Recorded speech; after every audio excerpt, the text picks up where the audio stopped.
Hey, what's up? This is Joshua, Daily Video Blog. I'm going to do a new series starting today of looking back at moments in my working career where I should have understood what was actually happening. So it's sort of like a hindsight look back at something. Hindsight is 20/20 or whatever they say, and to sort of understand like broader lessons from it. So the first one today. My first job as a designer out of school, I worked at a nonprofit art center with very little oversight. And even when I had oversight, it was largely just the voice of reason. I don't think I was truly being sort of creatively mentored. No offense to the person who knows that this is for them, or that I just mentioned them. So one of the things I would do every project is I typically had like 2 weeks before I had to show concepts to a client. The clients were always internal. They were curators of the marketing department or whatever.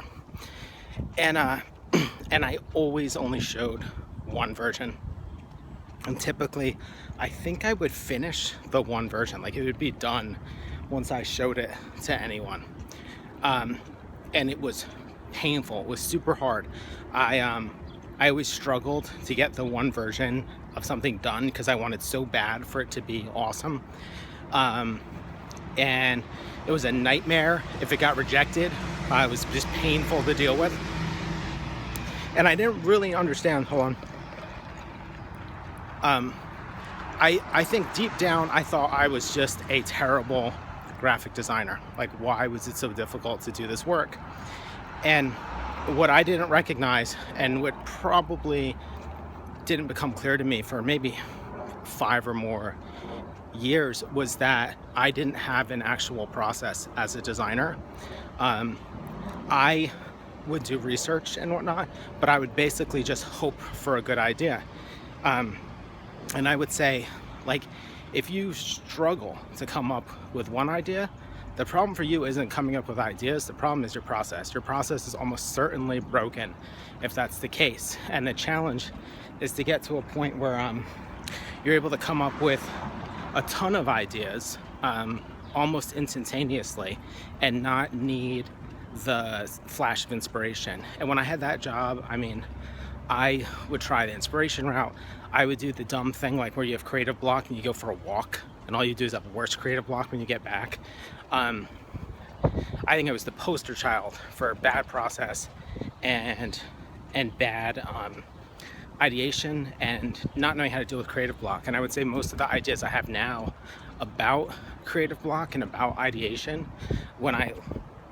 they weren't formed as like a reaction to that, but they're certainly informed by those ideas now. I fully recognize what was going on as sort of proof of how creativity should work and how ideation should work. So if I could have learned something earlier, it would be that when you struggle to come up with one idea, the problem isn't coming up with ideas. The problem is how you work from its core.